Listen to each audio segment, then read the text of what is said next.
les derniers seront premiers et les premiers seront derniers. Voici une affirmation de Jésus dans cet évangile qui nous rappelons tous de cette affirmation, mais qu'est-ce que cela veut dire pour nos vies? Qu'est-ce que cela veut dire? D'abord, il faut voir le contexte dans lequel Jésus en a parlé. Et le contexte, c'est le royaume des cieux. Il en va du royaume des cieux comme d'un propriétaire qui sortit au point du jour afin d'embaucher des ouvriers pour sa vigne. Et donc, le royaume des cieux, il y a un royaume. Et dans un royaume, il y a un roi et il y a des sujets. Mais comme c'est le royaume des cieux, c'est un royaume spécial, le roi, qui est-il? C'est Jésus. Dieu nous aime, Dieu t'aime personnellement, parce qu'il est ton Père. Dieu veut le meilleur pour toi. Il t'aime sans aucune condition. Tu n'as rien besoin de faire pour mériter son amour. Et ça, c'est la bonne nouvelle de Jésus. Mais notre problème, c'est que nous ne faisons pas l'expérience de cet amour de Dieu à cause d'un problème que nous avons dans notre vie. Et ce problème s'appelle le péché.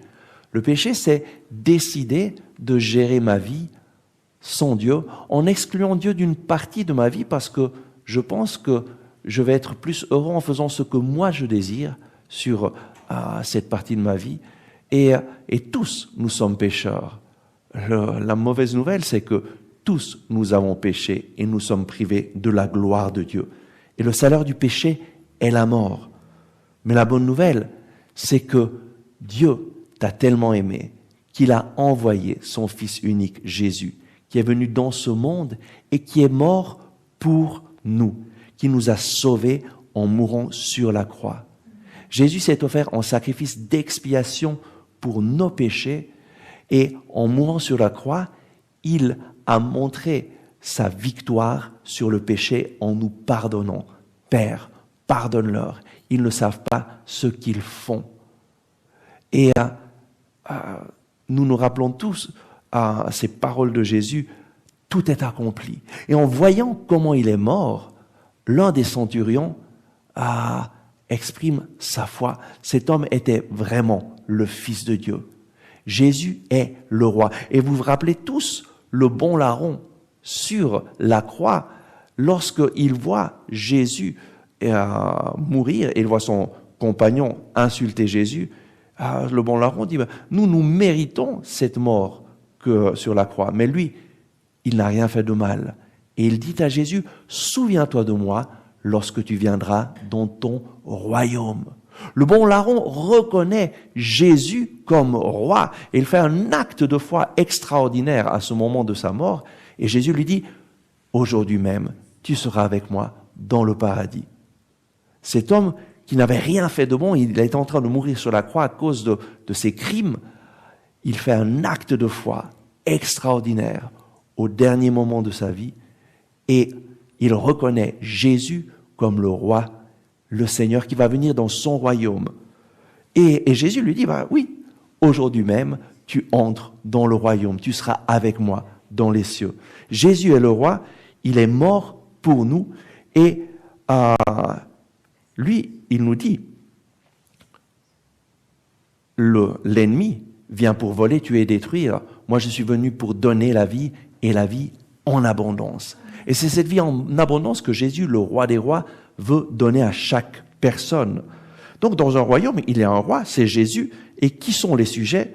Les sujets sont des personnes qui accueillent Jésus dans leur vie, qui reconnaissent que Jésus est mort pour eux sur la croix et qui décident d'entrer dans le règne de Dieu. Des personnes qui accueillent Jésus comme sauveur de leur vie, comme celui qui est mort pour leurs péchés, comme celui qui les pardonne. Des personnes qui mettent leur foi en Jésus en croyant que ce que Jésus a fait en mourant sur la croix, c'est pour moi. Et donc je t'accueille, j'accueille ton pardon. Je crois que tu m'as pardonné en mourant sur la croix. Et je décide de te suivre. Je décide de faire de toi mon roi et donc de faire de ta parole ma règle de vie. Les sujets de Jésus, les gens qui vivent dans son royaume, sont des personnes qui vivent dans la volonté du Seigneur, qui cherchent la volonté du Seigneur. Comment? en prenant chaque jour la Bible en main, en lisant la parole de Dieu, en lui demandant « Seigneur, parle-moi, ton serviteur écoute, je veux faire ta volonté. » Et là, c'est cette parole des ouvriers envoyés à la vigne.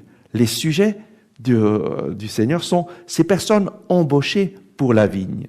Et la bonne nouvelle, c'est que Dieu embauche tous ceux qu'il trouve. Dieu veut que tous soient sauvés et arrivent à la connaissance de la vérité, arrivent à la connaissance de Jésus.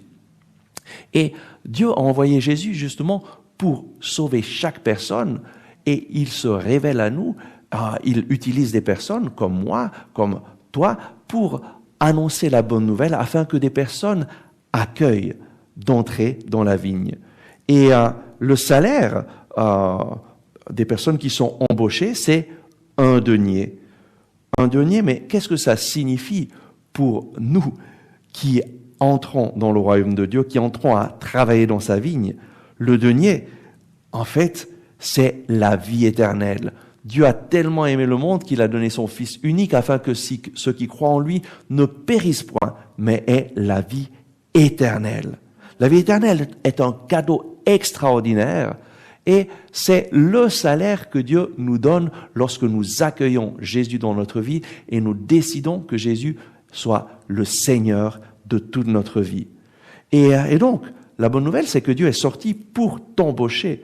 Dieu est sorti pour te sauver. Et Jésus, juste après avoir raconté cette parabole, dit à ses disciples, « Voici que nous montons à Jérusalem et le Fils de l'homme sera livré aux grands prêtres et aux scribes. Ils le condamneront à mort. Ils le livreront aux païens pour être bafoué, flagellé et mis en croix. Et le 3e jour, il ressuscitera. » Jésus savait d'avance ce qui allait se passer et il l'a annoncé à ses disciples pour que, au moment où ça se passerait, ils se rendent compte, et surtout pour qu'après sa mort et sa résurrection, ils se rendent compte que Jésus est vraiment venu pour sauver tous les hommes. La mission de Jésus, c'est d'être sauveur. Et il nous a sauvés comment? En se livrant entre les mains des païens, en étant bafoué, flagellé, mis en croix. Mais le 3e jour, il est ressuscité, il a vaincu la mort. Et ça, c'est la victoire du Seigneur. Il est venu pour te sauver, il t'a sauvé. Et donc, que pouvons-nous faire pour que ce salut entre dans notre vie? Simplement accueillir Jésus comme notre Sauveur, comme notre Seigneur. L'accueillir chaque jour. Chaque jour, nous pouvons l'accueillir dans sa parole. Et chaque semaine, l'Église nous invite à accueillir Jésus dans l'Eucharistie, au moins une fois par semaine, le dimanche.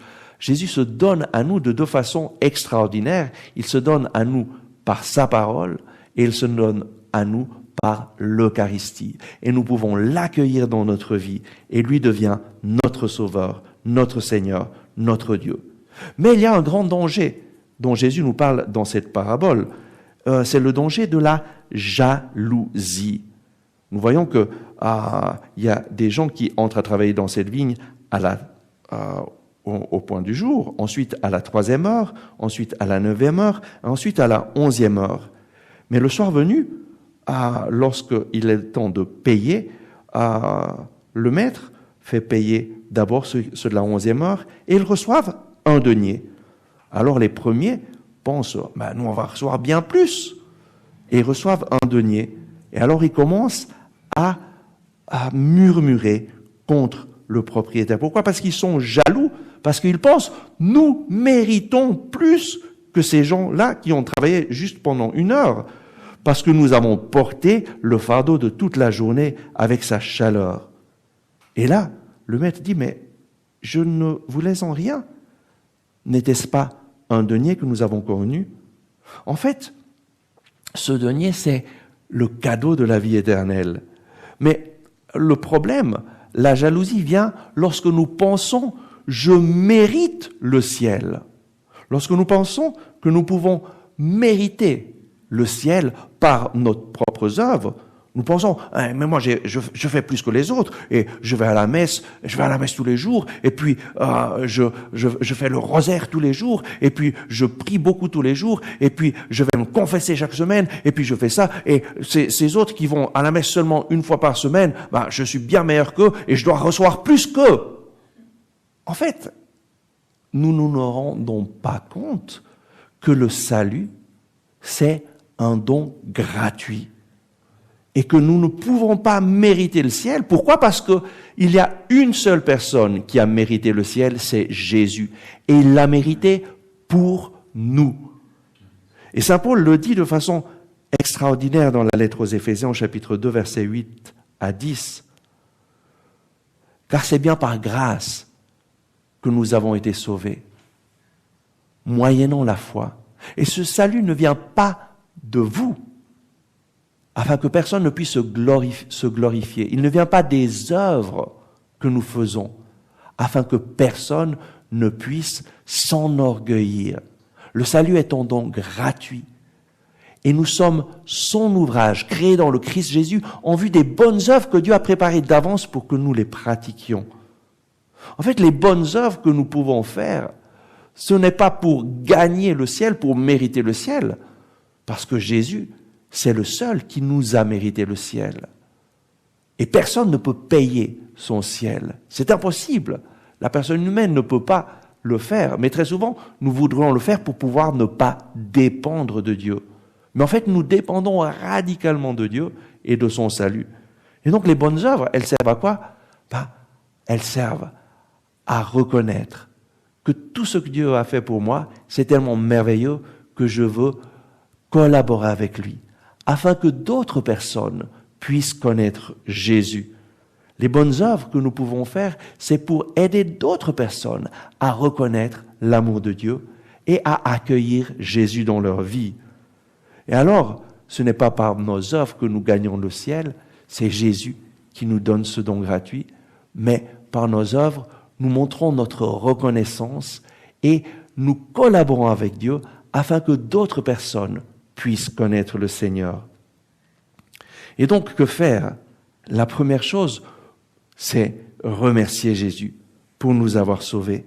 Remercier Jésus pour tout ce qu'il a fait pour nous.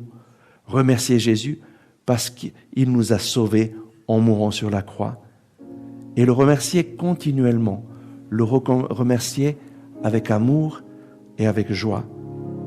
Remerciez le Seigneur de tout votre cœur. Et ensuite, accueillons Jésus dans notre vie. Accueillons Jésus qui nous parle à travers sa parole. Et puis, faisons, oui, de bonnes œuvres, mais non pas pour mériter le paradis, mais pour remercier Jésus de nous avoir sauvés.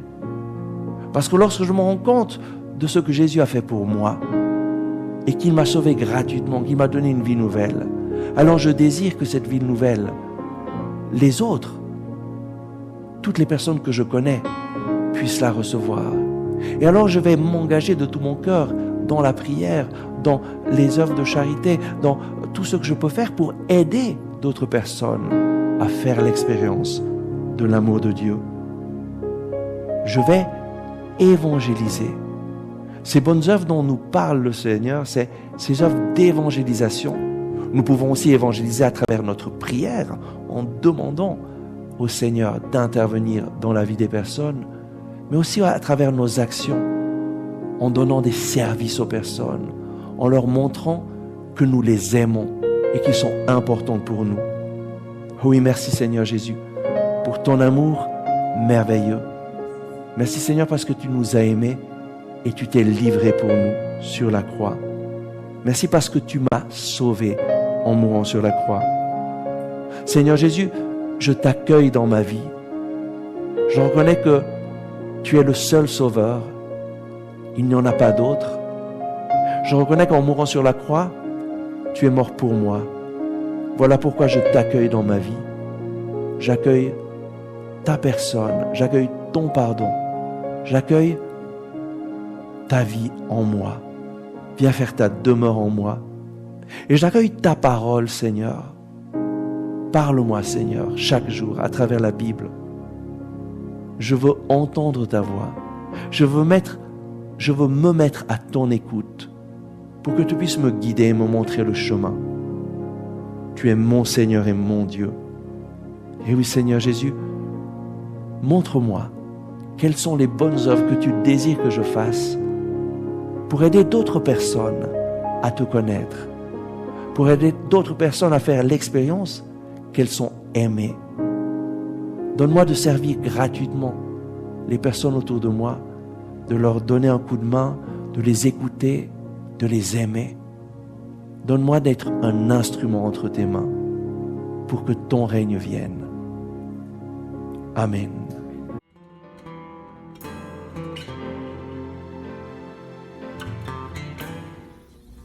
Merci d'avoir regardé ce message. J'espère que vous l'avez apprécié. Nous mettons en ligne chaque jour de nouvelles vidéos pour vous inspirer et vous encourager.